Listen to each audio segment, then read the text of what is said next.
राज्य करते हुए इस कैकई को देव ने नष्ट कर दिया। इसने जैसा कुछ किया वैसा कोई न करेगा।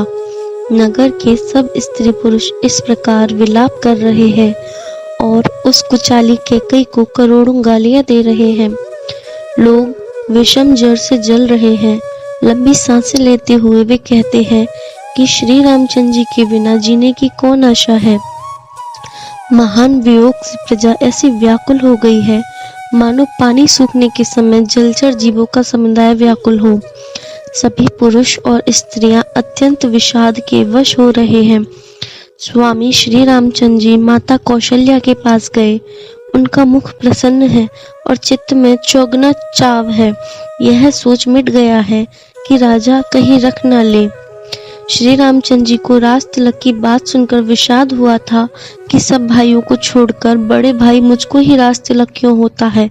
अब माता कैकेयी की आज्ञा और पिता की मौन सम्मति पाकर वह सोच मिट गया। श्री रामचंद्र जी का मन नए पकड़े हुए हाथी के समान और राज तिलक उस हाथी के बांधने की कांटेदार लोहे की बेड़ी के समान है। बन जाना है यह सुनकर अपने को बंधन से छूटा जानकर उनके हृदय में आनंद बढ़ गया है। रघुकुल तिलक श्री रामचंद्र जी ने दोनों हाथ जोड़कर आनंद के साथ माता के चरणों में सिर नवाया। माता ने आशीर्वाद दिया, अपने हृदय से लगा लिया और उन पर गहने तथा कपड़े नछावर किए। माता बार बार श्री रामचंद्र जी का मुख चूम रही है। नेत्रों में प्रेम का जल भर आया है और सब अंग पुलकित हो गए हैं। श्री राम को अपनी गोद में बिठाकर फिर हृदय से लगा लिया।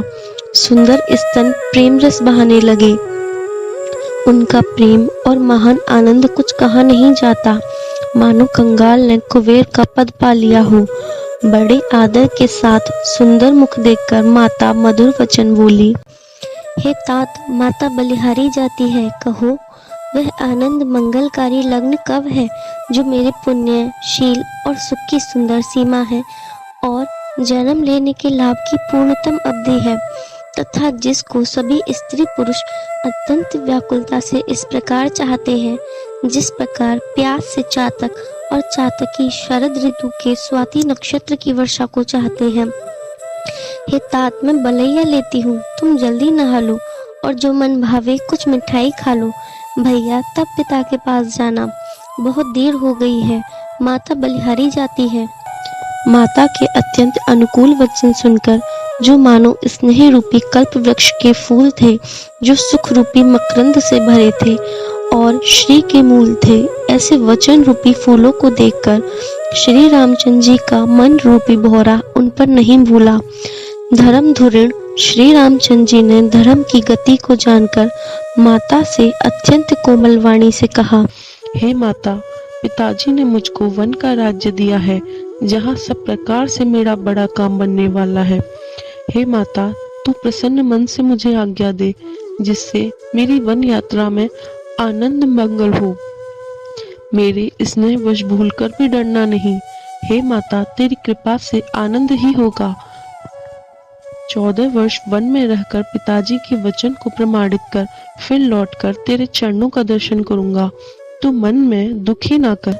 रघुकुल में श्रेष्ठ श्री रामचंद्र जी के ये बहुत ही नम्र और मीठे वचन माता के हृदय में बाण के समान लगे और कसकने लगे। उस शीतल वाणी को सुनकर कौशल्या वैसे ही सहम कर सूख गई जैसे बरसात का पानी पड़ने से जवासा सूख जाता है। हृदय का विषाद कुछ कहा नहीं जाता, मानो सिंह की गर्जना सुनकर हिरणी विकल हो गई हो। नेत्रों में जल भर आया, शरीर थर थर कांपने लगा, मानो मछली माजा खाकर बदहवास हो गई हो। धीरज धरकर पुत्र का मुख देखकर माता गदगद वचन कहने लगी, हे तात, तुम तो पिता को प्राणों के समान प्रिय हो।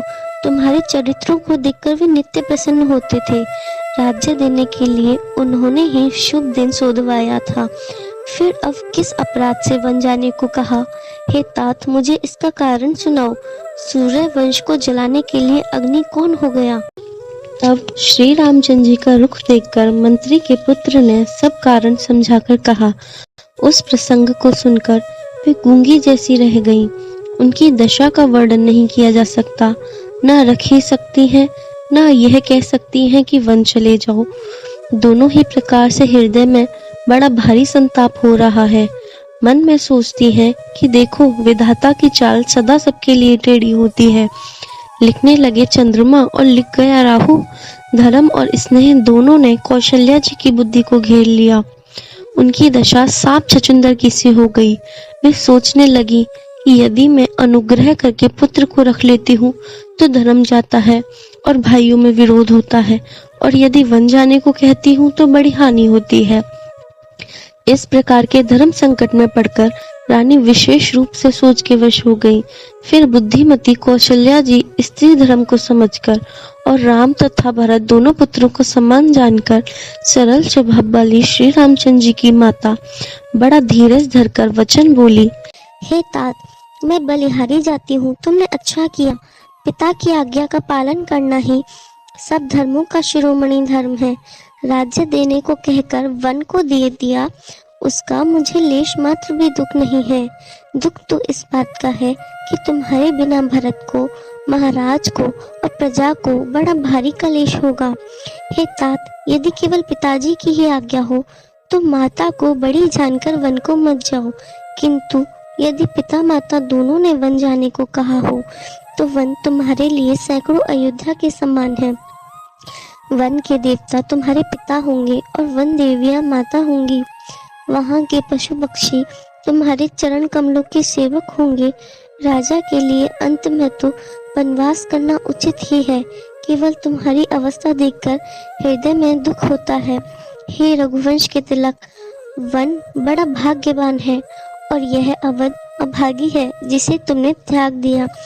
हे पुत्र, यदि मैं कहूँ कि मुझे भी साथ ले चलो तो तुम्हारे हृदय में संदेह होगा कि माता इसी बहाने मुझे रोकना चाहती है। हे पुत्र, तुम सभी के परम प्रिय हो, प्राणों के प्राण और हृदय के जीवन हो। वहीं तुम कहते हो कि माता मैं वन को जाऊं और तुम्हारे वचनों को सुनकर बैठी पछताती हूँ। यह सोचकर झूठा स्नेह बढ़ाकर मैं हट नहीं करती। बेटा, मैं बलैया लेती हूँ। माता का नाता मानकर मेरी सुध भूल न जाना। हे गुसाई, सब देव और पितर तुम्हारी वैसे ही रक्षा करें जैसे पल की आंखों की रक्षा करते हैं। तुम्हारे वनवास की अवधि जल है, प्रियजन और कुटुंबी मछली है। तुम दया की खान और धर्म की धुरी को धारण करने वाले हो। ऐसा विचार कर वही उपाय करना जिसमें सबके जीते जी तुम आ मिलो। मैं बलिहारी जाती हूँ। तुम सेवकों, परिवार वालों और नगर भर को अनाथ करके सुखपूर्वक वन को जाओ। आज सबके पुण्यों का फल पूरा हो गया। कठिन काल हमारे विपरीत हो गया। इस प्रकार बहुत विलाप करके और अपने को परम अभागिनी जानकर माता श्री रामचंद्र जी के चरणों में लिपट गईं। हृदय में भयानक दुस्सह संताप छा गया। उस समय के बहुविध विलाप का वर्णन नहीं किया जा सकता। श्री रामचंद्र जी ने माता को उठाकर हृदय से लगा लिया और फिर कोमल वचन कहकर उन्हें समझाया। उसी समय यह समाचार सुनकर सीता जी अकुला उठी और सास के पास जाकर उनके दोनों चरण कमलों की वंदना कर सिर नीचा करके बैठ गईं। सास ने कोमल वाणी से आशीर्वाद दिया। वे सीता जी को अत्यंत सुकुमारी देखकर व्याकुल हो उठी। रूप की राशि और पति के साथ पवित्र प्रेम करने वाली सीता जी नीचा मुंह किए हुए बैठी सोच रही हैं। जीवननाथ वन को चलना चाहते हैं। देखें किस पुण्यवान से उनका साथ होगा। शरीर और प्राण दोनों साथ जाएंगे या केवल प्राण ही से इनका साथ होगा। विधाता की करनी कुछ जानी नहीं जाती। सीता जी अपने सुंदर चरणों के नखों से धरती कुरेद रही हैं। ऐसा करते समय नुपुरों का जो मधुर शब्द हो रहा है, कवि उसका इस प्रकार वर्णन करते हैं कि मानो प्रेम के वश होकर नुपुर यह विनती कर रहे हैं कि सीता जी के चरण कभी हमारा त्याग न करें। सीता जी सुंदर नेत्रों से जल बहा रही हैं। उनकी यह दशा देखकर श्री राम जी की माता कौशल्या जी बोली। हे तात, सुनो, सीता अत्यंत ही सुकुमारी है तथा सास, ससुर और कुटुंबी सभी को प्यारी है। इनके पिता जनक जी राजाओं के शिरोमणि हैं। ससुर सूर्य कुल के सूर्य हैं और पति सूर्य कुल रूपी कुमुद वन को खिलाने वाले चंद्रमा तथा गुण और रूप के भंडार हैं। फिर मैंने रूप की राशि, सुंदर गुण और शील वाली प्यारी पुत्र वधू पाई है। मैंने इनको आंखों की पुतली बनाकर इनसे प्रेम बढ़ाया है और अपने प्राण इनमें लगा रखे हैं। इन्हें कल्पलता के समान मैंने बहुत तरह से बड़ी लाड़ चाव के साथ स्नेह रूपी जल से सींच कर पाला है। अब इस लता के फूलने फलने के समय विधाता वाम हो गए। कुछ जाना नहीं जाता कि इसका क्या परिणाम होगा। सीता ने पलंग के ऊपर गोद और हिंडोले को छोड़कर कठोर पृथ्वी पर कभी पैर नहीं रखा। मैं सदा संजीवनी जड़ी के समान सावधानी से इनकी रखवाली करती रही हूँ। कभी दीपक की बत्ती हटाने को भी नहीं कहती। वही सीता अब तुम्हारे साथ वन चलना चाहती है। हे रघुनाथ, उसे क्या आज्ञा होती है? चंद्रमा की किरणों का रस चाहने वाली चकोरी सूर्य की ओर आंख किस तरह मिला सकती है? हाथी, सिंह, राक्षस आदि अनेक दुष्ट जीव जंतु वन में विचरते रहते हैं।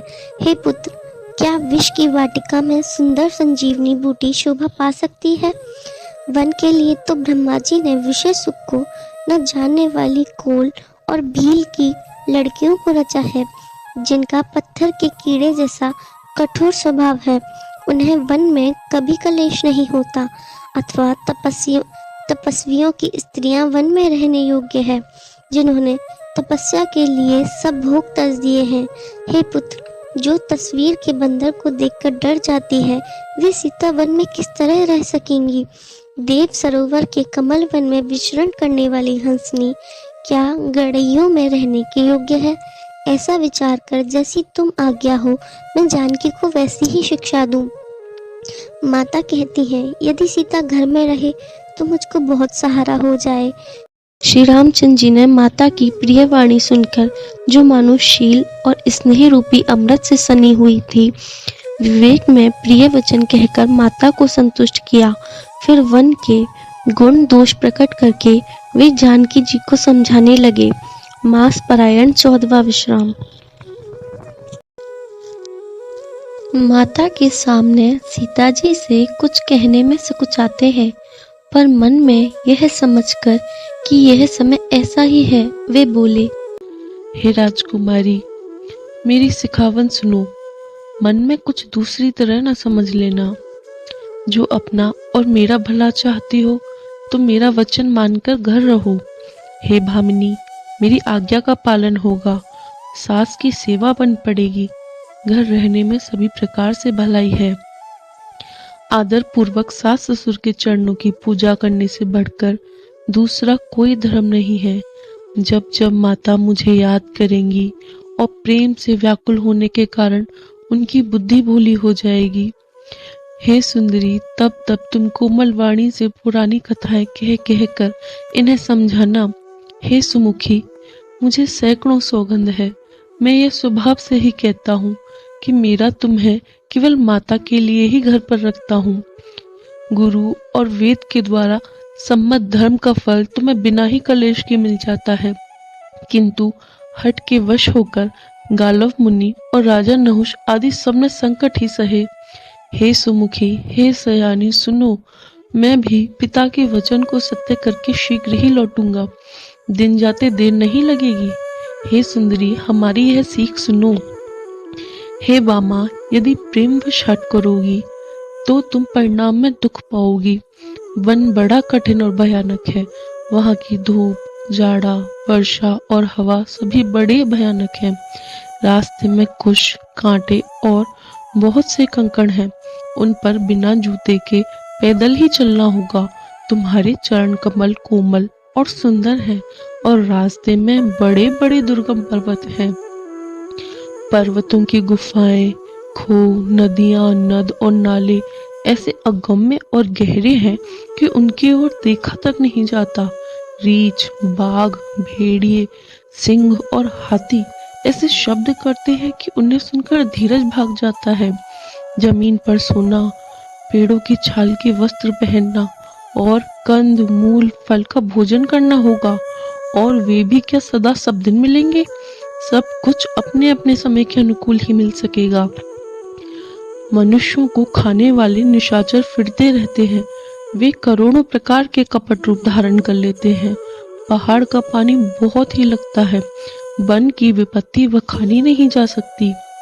वन में भीषण सर्प, भयानक पक्षी और स्त्री पुरुषों को चुराने वाले राक्षसों के झुंड रहते हैं। वन की याद आने मात्र से धीर पुरुष भी डर जाते हैं। फिर हे मृगलोचनी, तुम तो स्वभाव से ही डरपोक हो। हे हंसगमनी, तुम वन के योग्य नहीं हो। तुम्हारे वन जाने की बात सुनकर लोग मुझे अपयश देंगे। मान सरोवर के अमृत के समान जल से पाली हुई हंसनी कहीं खारे समुद्र में जी सकती है? नवीन आम के वन में विहार करने वाली कोयल या करील के जंगल में शोभा पाती है? हे चंद्रमुखी, हृदय में ऐसा विचार कर तुम घर ही पर रहो। वन में बड़ा कष्ट है। स्वाभाविक ही हित चाहने वाले गुरु और स्वामी की सीख को जो सिर चढ़ाकर नहीं मानता, वह हृदय में भरपेट पछताता है और उसके हित की हानि अवश्य होती है। प्रियतम के कोमल तथा मनोहर वचन सुनकर सीता जी के सुंदर नेत्र जल से भर गए। श्री राम जी की यह शीतल सीख उनको कैसी जलाने वाली हुई, जैसे चकवी को शरद ऋतु की चांदनी रात होती है। जानकी जी से कुछ उत्तर देते नहीं बनता।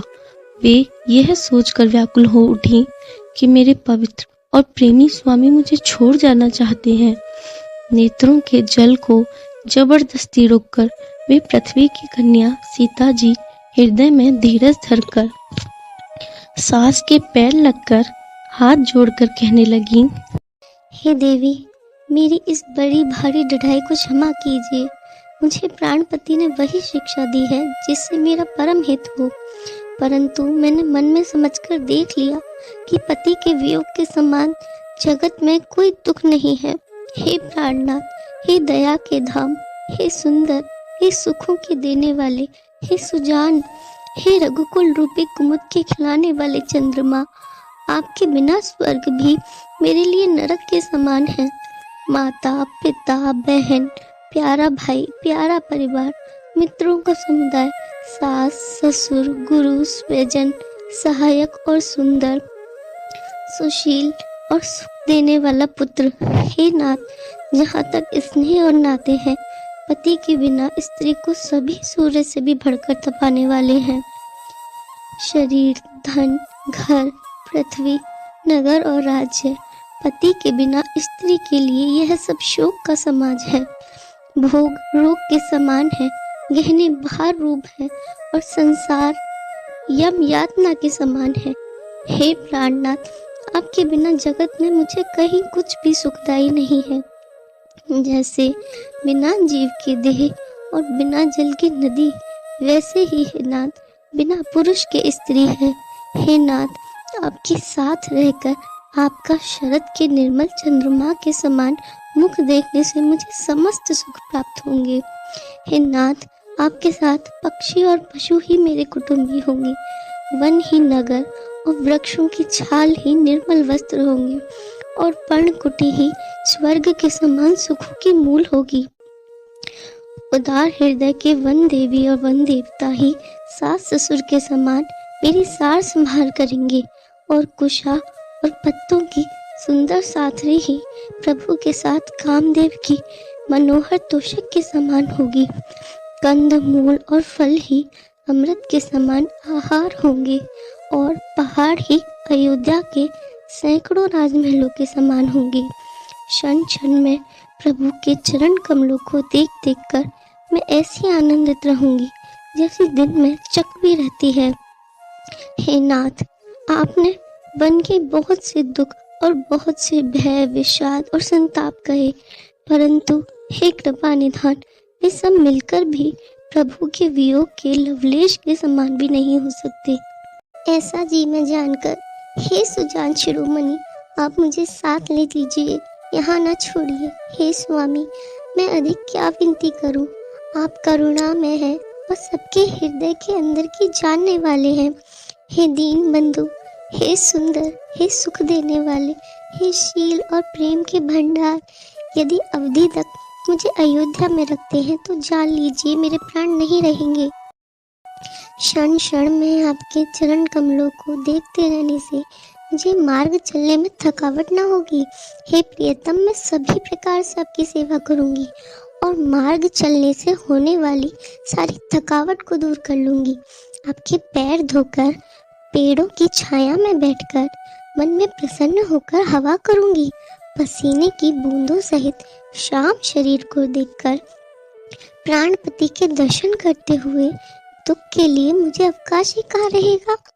समतल भूमि पर घास और पेड़ों के पत्ते बिछाकर यह दासी रात भर आपके चरण दबावेगी। बार बार आपकी कोमल मूर्ति को देखकर मुझको गर्म हवा भी न लगेगी। प्रभु के साथ मेरी ओर देखने वाला कौन है? जैसे सिंह की स्त्री को खरगोश और सियार नहीं देख सकते, मैं सुकुमारी हूँ और नाथ वन के योग्य है। आपको तो तपस्या उचित ही है और मुझको विषय भोग। ऐसे कठोर वचन सुनकर भी जब मेरा हृदय ना फटा तो हे प्रभु, ये पामर प्राण आपके वियोग का भीषण दुख सहेंगे। ऐसा कहकर सीता जी बहुत ही व्याकुल हो गईं। वे वचन के वियोग को भी न संभाल सकी। उनकी यह दशा देखकर श्री रघुनाथ जी ने अपने जी में जान लिया, हठपूर्वक इन्हें यहाँ रखने से ये प्राणों को ना रखेंगी। तब कृपालु सूर्य कुल के स्वामी श्री रामचंद्र जी ने कहा, सोच छोड़कर मेरे साथ वन को चलो। आज विषाद करने का समय नहीं है, तुरंत वनगमन की तैयारी करो। श्री रामचंद्र जी ने प्रिय वचन कहकर प्रियतमा सीता जी को समझाया। फिर माता के पैरों लगकर आशीर्वाद प्राप्त किया। माता ने कहा, बेटा, जल्दी लौटकर प्रजा के दुख को मिटाना और यह निठुर माता तुम्हें भूल न जाए। हे विधाता, क्या मेरी दशा भी फिर पलटेगी? क्या अपने नेत्रों से मैं इस मनोहर जोड़ी को फिर देख पाऊंगी? हे पुत्र, वह सुंदर दिन और शुभ घड़ी कब होगी जब तुम्हारी जननी जीते जी तुम्हारा चांद सा मुखड़ा फिर देखेगी? हे तात, वत्स कहकर, लाल कहकर, रघुपति कहकर, रघुवर कहकर मैं फिर कब तुम्हें बुलाकर हृदय से लगाऊंगी और हर्षित होकर तुम्हारे अंगों को देखूंगी। यह देखकर कि माता स्नेह के मारे अधीर हो गई है और इतनी अधिक व्याकुल है कि मुंह से वचन नहीं निकलता, श्री रामचंद्र जी ने अनेक प्रकार से उन्हें समझाया। वह समय और स्नेह वर्णन नहीं किया जा सकता। तब जानकी जी सास के पांव लगी और बोली, हे माता, सुनिए, मैं बड़ी ही अभागिनी हूँ। आपकी सेवा करने के समय देव ने मुझे वनवास दे दिया, मेरा मनोरथ सफल ना किया। आप शोक का त्याग कर दें, परंतु कृपा ना छोड़िएगा। कर्म की गति कठिन है, मुझे भी कुछ दोष नहीं है। सीता जी के वचन सुनकर सास व्याकुल हो गईं। उनकी दशा को मैं किस प्रकार बखान कर कहूँ। उन्होंने सीता जी को बार बार हृदय से लगाया और धीरज धरकर शिक्षा दी और आशीर्वाद दिया, जब तक गंगा जी और यमुना जी में जल की धारा बहे तब तक तुम्हारा सुहाग अचल रहे। सीता जी को सास ने अनेकों प्रकार से आशीर्वाद और शिक्षाएं दी और वे बड़े ही प्रेम से बार बार चरण कमलों में सिर नवाकर चली। तब लक्ष्मण जी ने ये समाचार पाए। तब वे व्याकुल होकर उदास मुंह उठ दौड़े। शरीर कांप रहा है, रोमांच हो रहा है, नेत्र आंसुओं से भरे हैं। प्रेम से अत्यंत अधीर होकर उन्होंने श्री राम जी के चरण पकड़ लिए। वे कुछ कह नहीं सकते, खड़े खड़े देख रहे हैं, मानो जल से निकाले जाने पर मछली दीन हो गई हो। हृदय में यह सोच है, हे विधाता, क्या होने वाला है? क्या हमारा सब सुख और पुण्य पूरा हो गया? मुझको श्री रघुनाथ जी क्या कहेंगे? घर पर रखेंगे या साथ ले चलेंगे? श्री रामचंद्र जी ने भाई लक्ष्मण जी को हाथ जोड़े और शरीर तथा घर सभी से नाता तोड़े हुए खड़े देखा। तब नीति में निपुण और शील, स्नेह, सरलता और सुख के समुद्र श्री रामचंद्र जी वचन बोले, हे तात, परिणाम में होने वाले आनंद को हृदय में समझकर तुम प्रेमवश अधीर मत हो। जो लोग माता, पिता, गुरु और स्वामी की शिक्षा को स्वाभाविक ही सिर चढ़ाकर उसका पालन करते हैं, उन्होंने ही जन्म लेने का लाभ पाया है, नहीं तो जगत में जन्म व्यर्थ ही है। हे भाई, हृदय में ऐसा जानकर मेरी सीख सुनो और माता पिता के चरणों की सेवा करो।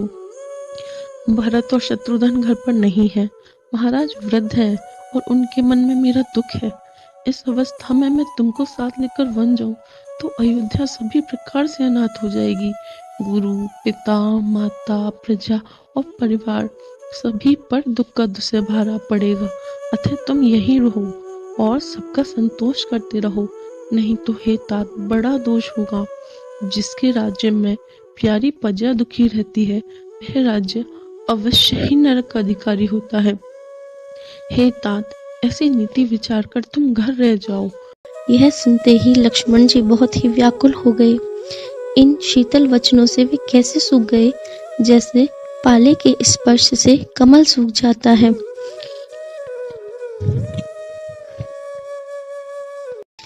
प्रेमवश लक्ष्मण जी से कुछ उत्तर देते नहीं बनता। उन्होंने व्याकुल होकर श्री राम जी के चरण पकड़ लिए और कहा, हे नाथ, मैं दास हूँ और आप स्वामी हैं, अतः आप मुझे छोड़ ही दें तो मेरा क्या वश है। हे स्वामी, आपने मुझे सीख तो बड़ी अच्छी दी है, पर मुझे अपनी कायरता से वह मेरे लिए अगम लगी। शास्त्र और नीति तो वे ही श्रेष्ठ पुरुष अधिकारी हैं जो धीर हैं और धर्म की डोरी को धारण करने वाले हैं। मैं तो प्रभु के स्नेह में पला हुआ छोटा बच्चा हूँ। कहीं हंस भी मंदराचल या सुमेरु पर्वत को उठा सकते हैं? हे नाथ, स्वभाव से ही कहता हूँ, आप विश्वास करें, मैं आपको छोड़कर गुरु, पिता, माता किसी को भी नहीं जानता। जगत में जहाँ तक स्नेह का संबंध, प्रेम और विश्वास है, जिनको स्वयं वेद ने गाया है, हे स्वामी, हे दीन बंधु, हे सबके हृदय के अंदर की जानने वाले, मेरे तो वे सब कुछ केवल आप ही हैं। धर्म और नीति का उपदेश तो उसको करना चाहिए जिसे कीर्ति, विभूति या सद्गति प्यारी हो, किंतु जो मन, वचन और कर्म से चरणों में ही प्रेम रखता हो, हे कृपा सिंधु, क्या वह भी त्यागने के योग्य है? दया के समुद्र श्री रामचंद्र जी ने भले भाई के कोमल और नम्रता युक्त वचन सुनकर और उन्हें स्नेह के कारण डरे हुए जानकर हृदय से लगाकर समझाया और कहा, हे भाई, जाकर माता से विदा मांगाओ और जल्दी वन को चलो। रघुकुल में श्रेष्ठ श्री राम जी की वाणी सुनकर लक्ष्मण जी आनंदित हो गए। बड़ी हानि दूर हो गई और बड़ा लाभ हुआ। वे हर्षित हृदय से माता सुमित्रा जी के पास आई, मानो अंधा फिर से नेत्र पा गया हो। उन्होंने जाकर माता के चरणों में मस्तक नवाया, किंतु उनका मन रघुकुल को आनंद देने वाले श्री रामचंद्र जी और जानकी जी के साथ था। माता ने उदास मन देखकर उनसे कारण पूछा।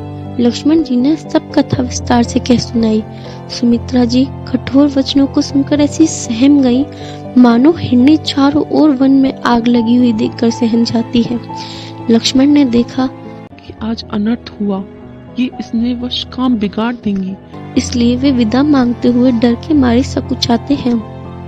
हे विधाता, माता साथ जाने को कहेंगी या नहीं?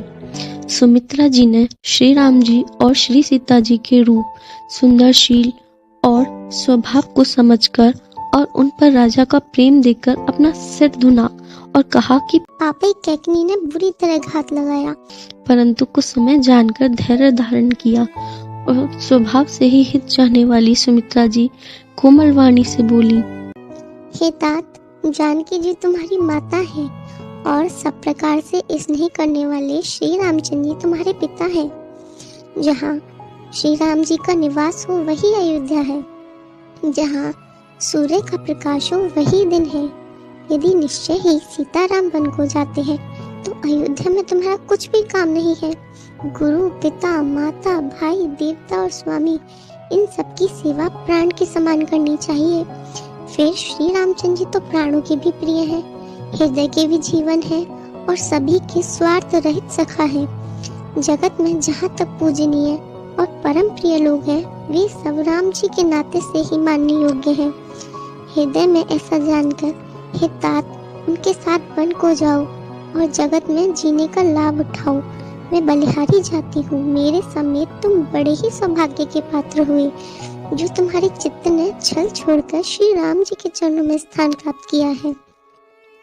संसार में वही युक्ति पुत्रवती है जिसका पुत्र श्री रघुनाथ जी का भक्त हो, नहीं तो जो राम से विमुख पुत्र से अपना हित जानती है वह तो बांझ ही अच्छी, पशु की भांति उसका ब्याना व्यर्थ ही है। तुम्हारे ही भाग्य से श्री राम जी वन को जा रहे हैं। हे तात, दूसरा कोई कारण नहीं है। संपूर्ण पुण्यों का सबसे बड़ा फल यही है कि श्री सीताराम जी के चरणों में स्वाभाविक प्रेम हो। राग, रोष, ईर्ष्या, मद और मोह इनके वश स्वप्न में भी मत होना। सब प्रकार के विकारों का त्याग कर मन, वचन और कर्म से श्री सीताराम जी की सेवा करना। तुमको वन में सब प्रकार से आराम है। जिसके साथ श्री राम जी और सीता रूप पिता माता है, हे पुत्र तुम वही करना जिससे श्री रामचंद्र जी वन में कलेश न पावे। मेरा यही उपदेश है। हे तात, मेरा यही उपदेश है जिससे वन में तुम्हारे कारण श्री राम जी और सीता जी सुख पावे और पिता, माता, प्रिय परिवार और नगर के सुखों की याद भूल जाए। तुलसीदास जी कहते हैं कि सुमित्रा जी ने इस प्रकार हमारे प्रभु को शिक्षा देकर आज्ञा दी और फिर यह आशीर्वाद दिया कि श्री सीता जी और श्री रघुनाथ जी के चरणों में तुम्हारा निर्मल एवं प्रगाढ़ प्रेम नित नित नया हो। माता के चरणों में सिर नवाकर हृदय में डरते हुए लक्ष्मण जी तुरंत इस तरह चल दिए जैसे सौभाग्यवश कोई हिरण कठिन फंदे को तोड़ाकर भाग निकला हो। लक्ष्मण जी वहां गए जहां श्री जानकी नाथ जी थे और प्रिय का साथ पाकर मन में बड़े ही प्रसन्न हुए। श्री राम जी और सीता जी के सुंदर चरणों की वंदना करके वे उनके साथ चले और राजभवन में आए। नगर के स्त्री पुरुष आपस में कह रहे हैं कि विधाता ने खूब बनाकर बात बिगाड़ी। उनके शरीर दुबले, मन दुखी और मुख उदास हो रहे हैं। वे ऐसे व्याकुल हैं जैसे शहद छीन लिए जाने पर शहद की मक्खियां व्याकुल हों। सब हाथ मल रहे हैं और सिर धुनकर पछता रहे हैं, मानो बिना पंख के पक्षी व्याकुल हो रहे हैं। राजद्वार पर बड़ी भीड़ हो रही है। अपार विषाद का वर्णन नहीं किया जा सकता। श्री रामचंद्र जी पधारे हैं। ये प्रिय वचन कहकर मंत्री ने राजा को उठाकर बैठाया। सीता सहित दोनों पुत्रों को देखकर राजा बहुत व्याकुल हुए। सीता सहित दोनों सुंदर पुत्रों को देख देखकर राजा अकुलाते हैं और स्नेहवश बारंबार उन्हें हृदय से लगा लेते हैं। राजा व्याकुल हैं, बोल नहीं सकते। हृदय में शोक से उत्पन्न हुआ भयानक संताप है।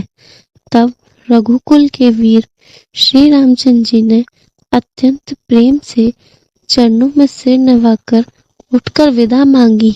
हे पिताजी, मुझे आशीर्वाद और आज्ञा दीजिए। हर्ष के समय आप शोक क्यों कर रहे हैं?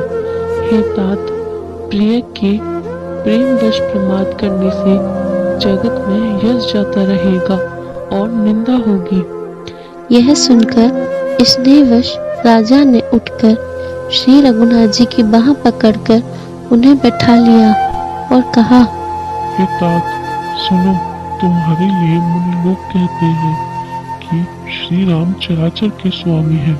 शुभ और अशुभ कर्मों के अनुसार ईश्वर हृदय में विचार कर फल देता है।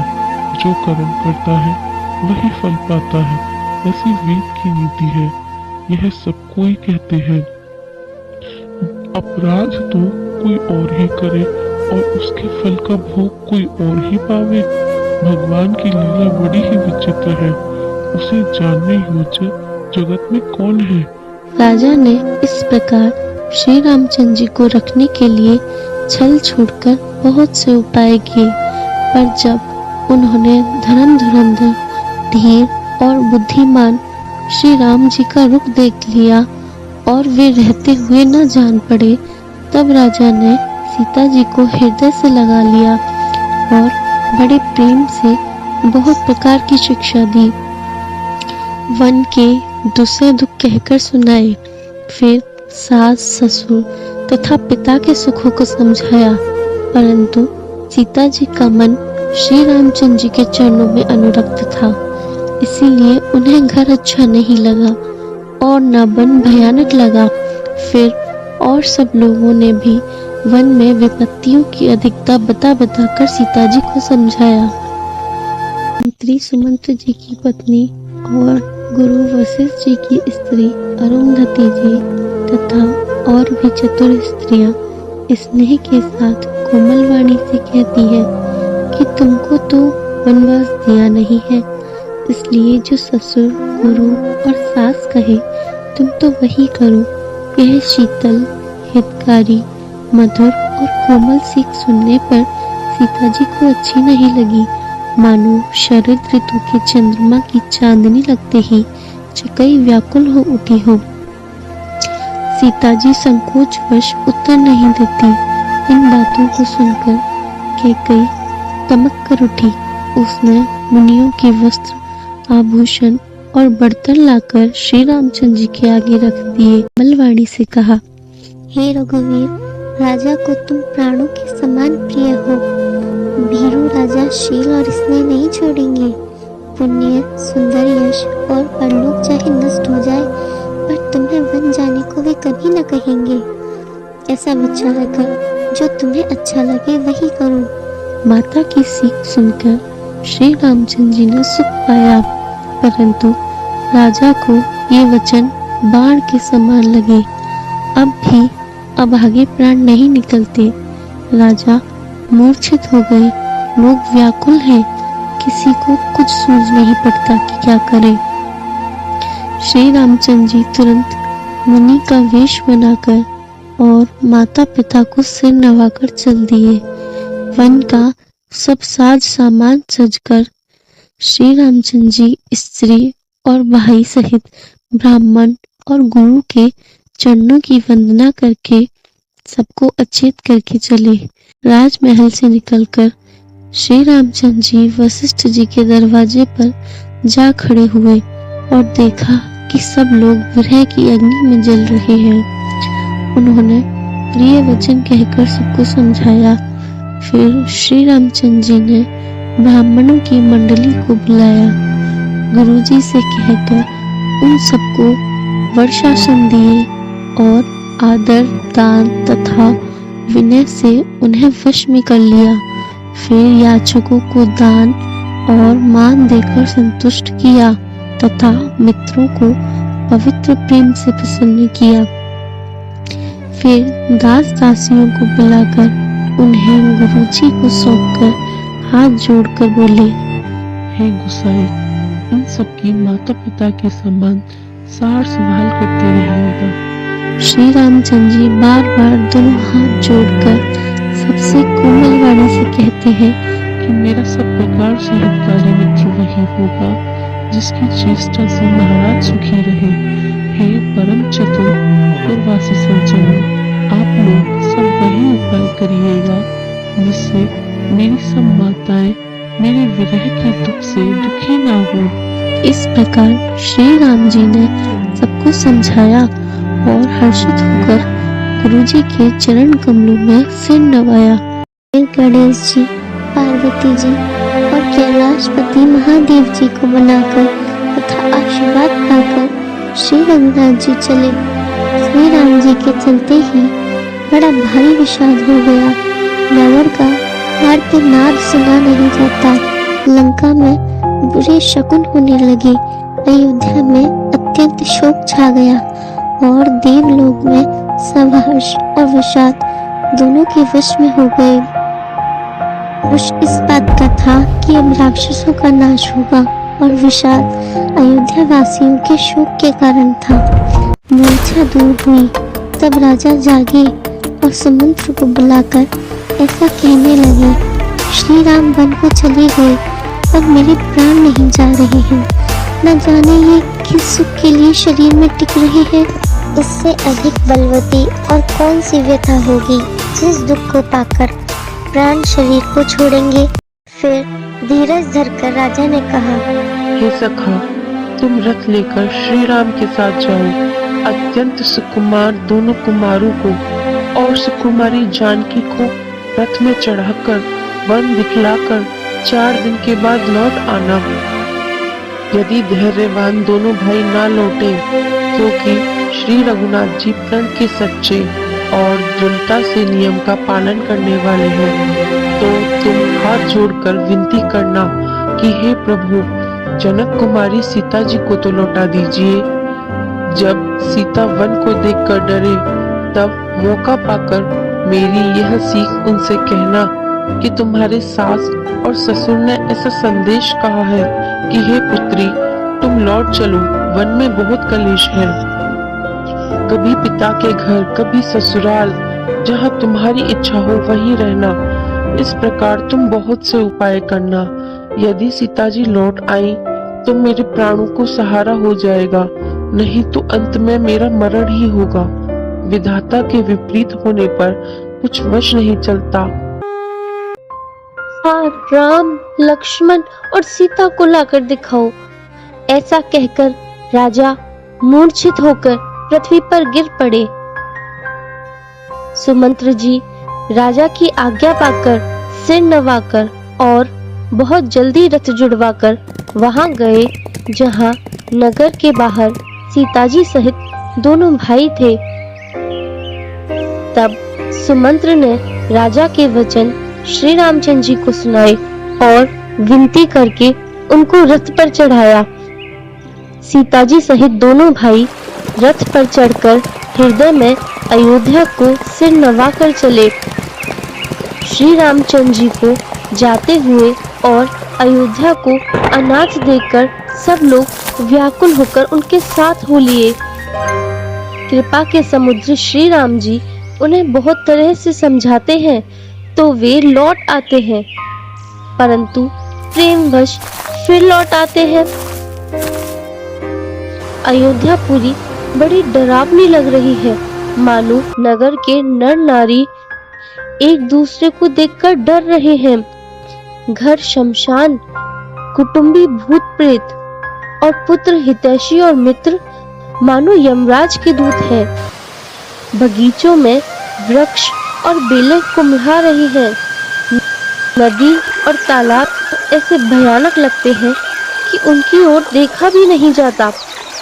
करोड़ों घोड़े, हाथी, खेलने के लिए पाले हुए हिरण, नगर के पशु, पपीहे, मोर, कोयल, चकवे, तोते, मैना, सारस और हंस और चकोर श्री राम जी के वियोग में सभी व्याकुल हुए जहाँ तहाँ खड़े हैं, मानो तस्वीरों में लिखकर बनाए हुए हैं। नगर मानो फलों से परिपूर्ण बड़ा भारी सघन वन था। नगर निवासी सब स्त्री पुरुष, बहुत से पशु पक्षी थे। विधाता ने कैकई को भीलनी बनाया, जिसने 10 दिशाओं में दुसह दावाग्नि लगा दी। श्री रामचंद्र जी के विरह की इस अग्नि को लोग सह ना सके। सब लोग व्याकुल होकर भाग चले। सबने मन में विचार कर लिया कि श्री रामचंद्र जी, लक्ष्मण जी और सीता जी के बिना सुख नहीं है। जहाँ श्री राम जी रहेंगे वहीं सारा समाज रहेगा। श्री राम जी के बिना अयोध्या में हम लोगों का कुछ काम नहीं है। ऐसा विचार दृढ़ करके देवताओं को भी दुर्लभ सुखों से पूर्ण